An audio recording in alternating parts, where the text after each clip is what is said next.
Salam alaikum la famille, je suis Nit Doff Killa. Je suis nuyu den ziar encore une fois. Bon, on a wax que les gens qui font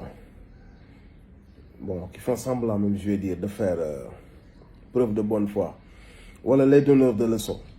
Vraiment, avec tout le respect que je vous dois. Vous faites que vous bëgg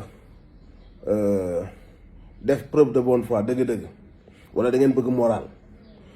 Mais xam ngeen fi leen di xaar yóbbu leen ko foofu lay amee solo bu leen ko dugal foo xamante si ni am fa benn solo ay détails fa ngeen di dem da ngeen fay joxe ay leçons de morale wala da ngeen wane preuve de bonne foi.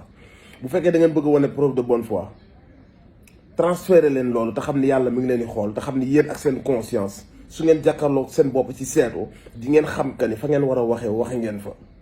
Yéen ñëpp ci seen amee en âme conscience.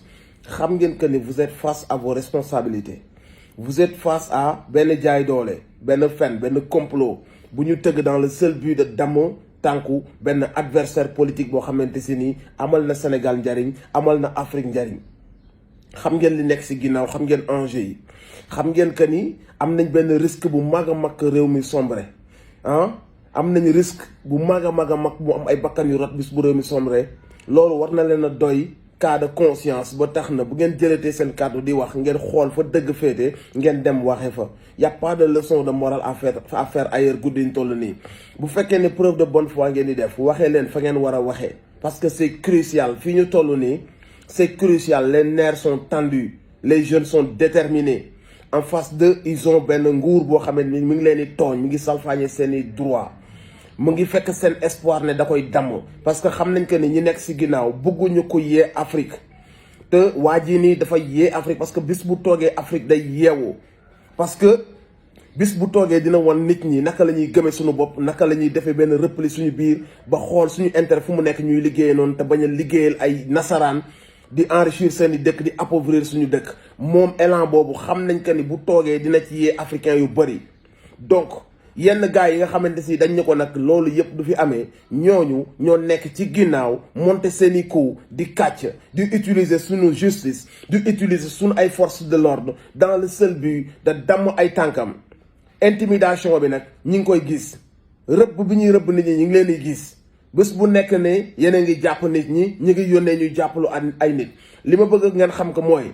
Projet bi dafa weesu la personne de Ousmane Sonko weesu la personne de Guy Marius Sagna weesu la personne de Assane Diouf de keneen ak keneen nañu xam que ni projet bi Sénégal la nitu dëgg yi la nitu panafricain yi la ñi bëgg Afrique moom boppam ñi bëgg Sénégal avancé ñi bëgg mbir yi di jaar si yoon ñi nga xamante si ni nangootuñ nekk si réew moo xam ne injustice moo fay dox justice buy ànd ak président bi ci li ko neex di fat sàcc yi di jàpp doomu Sénégal yi baadoole yi di tëj ci kaso bi di xoqatal ak di leen maltraité ñi jug ñëpp ay père de famille lañu ñi ay liggéeykat lañu ay jàmbaar lañu amuñu jotu foo te nag bu doon seen i bëgg-bëgg bopp la kenn du leen gis ci mbedd bi ñu jël seen énergie ak seen temps di nekk di xeex li ñuy def nii dañoo xam ne lii mooy dëgg képp ku bëgg sa réew bëgg ci dëgg lii ngay dox moo tax ñoom ñëpp ñu nekk si ku leen ci mën a jàppale na nga leen ci jàppale te xam ne ñii lu ñuy def mooy intérêt Sénégal mooy intérêt Afrique tubaab yi dañoo bëgg ñu sëgg continuer nekk seen i jaam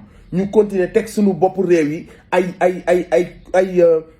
seen ay pion di njatt askan bi di ko jëmale fi tubaab bi bëgg ñu jëm fa mbuumu jaam moo war a dog du ñu jaamu ngeew yi encore une fois du ñu jaamu ngeew yi pion yi fi nekk ni ñooy représenté tubaab yi ci lépp luñ dox rek te mu nekk ci intérêt tubaab yi da leen fay bàyyi gis ngeen liñ def barki dem ba Côte d'Ivoire gis ngeen Cameroun 50 ans ab président ma nga fa gis ngeen président bi jiite Sénégal mi ngi def jaay doole bu enragé woon tubaab yi ñemewu leen teg wax nañ ko teggi sa tànk teggi na ko bu yàgg suñu réew la nag génération bii nii man nee naa leen yéen a nekk ci dëgg kenn du nekk ci dëgg di ragal mais li ngeen war def seen bopp mooy ce combat dépasse la personne de Ousmane Sonko dépasse la personne de Guy Marius Sagna de Nit Doff de Assane Diouf de képp ku ngeen ci dégg xam ngeen que ni combat bi ak projet bi moo ko ëpp doole parce que il s'agit de redresser l'Afrique de redonner une chance à l'Afrique de xaalal yoon bi suñu doom bi moom suñu souveraineté moom suñu ay koppar suñu ay richesse ñu xool naka lañ ci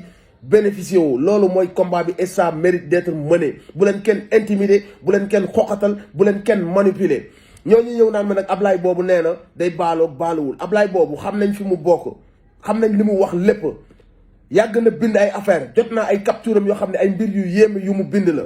bi muy partagé affaire boobu xam na lu tax mu koy partagé. jot naa jamono jële benn vocal boo xam ne dañ cee toppandoo sama baat, ñu wax ci ay mbir yu yéeme yoo xam si ni appel à l'insurrection la. ñu ne nit daf ma ko wax, ñu partagé ko ci ay groupe boobaak léegi tudd moo ko ma noppiwaale ko. ba démb ñu jël même wax yi ñu traduire ko en post, ñu publier ko. l'idée nag c'était de publier ça, bu xasee ba jàll rek ñu dindiwaat ko. bu ko defee man suñu ma arrêté indi audio bi indi post bi, dañuy am motif bu ñu ma téye ay weer. après ñu bàyyi ma ne après enquête dañoo juuman. bu ko defee du ma fekkee combat bi, du ma mën a galvaniser kenn. loolu moo tax waajee ji baalu ma ko, te li ma wax ni maa ko damaa juum ak yooyu, damaa dem xool ses antécédents, xool lu mu yàgg a wax. c'est un ennemi du président Ousmane Sonko. Ousmane Sonko la bañ ci xolam. te ñun Ousmane Sonko boo ko bañee ñu bañ la, parce que Ousmane Sonko li muy représenté mooy combat bi. Ousmane Sonko du jëmmam ji, mais li muy représenté mooy espoir u toute une génération, tout un peuple. donc buñ koy protéger du jëmmam jooju la, mais dafa porter, moom la yàlla def mu nekk leader, porter espoir u tout un peuple, toute une génération. donc dañ koy protéger ba tax na ku ñu gis nga bañ ko rek suñu ennemi nga. d'autant plus nga yàgg ko fenal ci sa mur, amul loo ko bindalul. tey boo ñëwee naan ma damay juum, je ne te crois pas. et y a des personnes yoo xam ne maa ngi leen ciy dégg ñu ñëw di wax ak man, rus naa leen lool, ndax je sais faire la part des choses, parce que ay nit leen yu ma yàgg woon respect. bëgguma leen wax ak ñoom ci ton bu ma waxul wax ak ñoom, moo tax je préfère ne même pas parler avec eux. maa ngi leen di gis mais dama leen bàyyi si biir, parce que j'ai du respect pour eux. mais li leen mën a xamal mooy seen bonne foi, seen ngëm yàlla, seen joxe ay leçon de morale, na ngeen ko def fi ñu ko soxlaa. mooy nee leen mbir yi saa waay nañu waxante dëgg, ragal leen yàlla, bàyyi leen tooñ. Ousmane Sonko moom kese su ngeen ko bàyyi woon du mës a dox seen garde, du leen mës a tooñ. lu muy def mooy liggéey bu jotee mu dem jëli dossiers yi topp ko ba xool fi njuuj njaaj nekk yi mu wax ko. assemblée bu jotee mu dem taxaw wax li mu war a wax. jamais mu fekk leen seen jàmm ne da leen di complété wala da leen di gaañ. li mu war a wax la koy wax ci kanamu penc mi la koy waxee, du làqatu ci ginnaaw ay nit, du utiliser ay jigéen pour ñu monter ay complot. li mu war a wax yépp assemblée nationale la koy waxee, wala mu def ay recherche am ba am ay preuve ñëw génnee ko. noonu la ñuy xeexee, kuy xeex da nga koy teg si yoon. donc Ousmane Sonko li muy représenté moo tax ñu war koo défendre, li muy représenté moo tax ñu war a ñun ñëpp def bouclier. jeunesse bi yëpp encore une fois maa ngi leen di wax que ni l'affaire bi Ousmane Sonko bu leen ci kenn reculer loo, parce que Ousmane Sonko mooy représenté la ngeen doon jooy, la ngeen yàgg bëgg mu nekk, combat ba ngeen doon bëgg mu nekk moom seen bopp. parce que dañoo yor seen agenda, seen politique bien déterminé. bëgguñu Afrique yow, dañoo bëgg continuer sëgg ñoom ñu nekk suñuy buur, di ko jaare ci suñu njiit yi, def ñu seen i jaam, sàcc suñuy alal, ñun ñu continuer dans la pauvreté. nous sommes dans la pauvreté extrême. Afrique, réveillez-vous. lekkuñu, naanuñu, fajuwuñu, jànguñu, de bàyyiwuñu ñu profiter ci li ñu yàlla may. il est temps que mu am une génération bu taxaw bañ loolu. il est temps que mu am une génération boo xam ne du nangu loolu. te yéen ñi la yàlla nattoo ngeen war a taxawal combat bu noonu. xaaral ma naan sama café. donc assumer leen seen responsabilité. kenn neewu leen ngeen nekk ay hors la loi. résistance bu ñu ko waxee mooy da nga am àq ak yelleef, ñu salfaañee ko, fuqate ko, bëgg la xooxatal nga lànk. nan ngay lànkee mooy da ngay défendre sa bopp. défendre sa bopp mooy képp koo xamante si ni dafa ñëw pour salfaañe say droit nga taxaw lànk. képp ku bëgg a ñëw foqate li nga xam ne yaa ko moom nga taxaw lànk. loolu la ñuy woowee résistance. ku nekk si résistance ci dëggam la nekk. donc bu leen ci am beneen xeetu état d'âme bu dul yéen a nekk ci dëgg, yéen a ngi xeexal seen réew. ngeew yi dañoo foog ni ñoo ñu gën, ngeew yi dañoo foog ni ñun seen i jaam lañ, ngeew yi dañoo foog ni dañoo continuer njatt ñu ñëw suñu dëkk di ñu sàcc, suñu njiit yi di leen signal ay mbir yoo xamante si nii mu ngi ñuy sànq depuis 1960 ba léegi nii. bañ leen loolu noonu. encore une fois fépp foo leen tegoon Ousmane Sonko bu fekkee 1000 la yóbbu leen ko milliard, parce que loolu la mérité. combat bi muy représenté, espoir bi muy représenté, souveraineté bi muy oote, panafricanisme bi muy oote, amuñu beneen porte de sortie bu dul boobu noonu.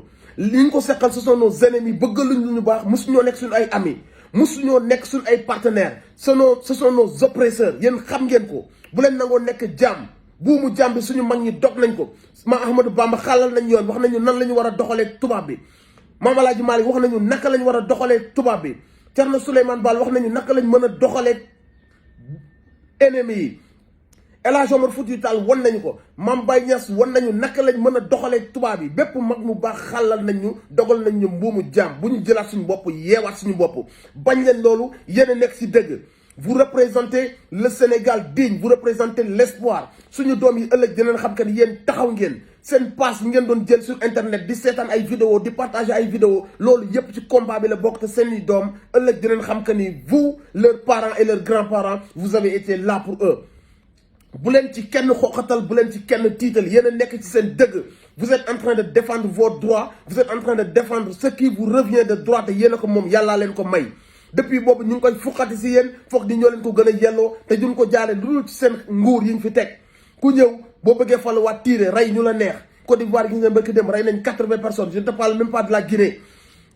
Cameroun président ba 40 ans ma nga fa xam ngeen ni bu doon woon lu muy déranger yenn pays yi jëlee bu déranger woon yenn pays yi jëlee nañ ko fa bu yàgga yàgga fu ñu mës a jëlee kenn samp nañ fa keneen képp koo xamante ne gis nañ que ni le vent tourne ça va chauffer ñu abandonné la daal di xool keneen ku ñu mën dooleel.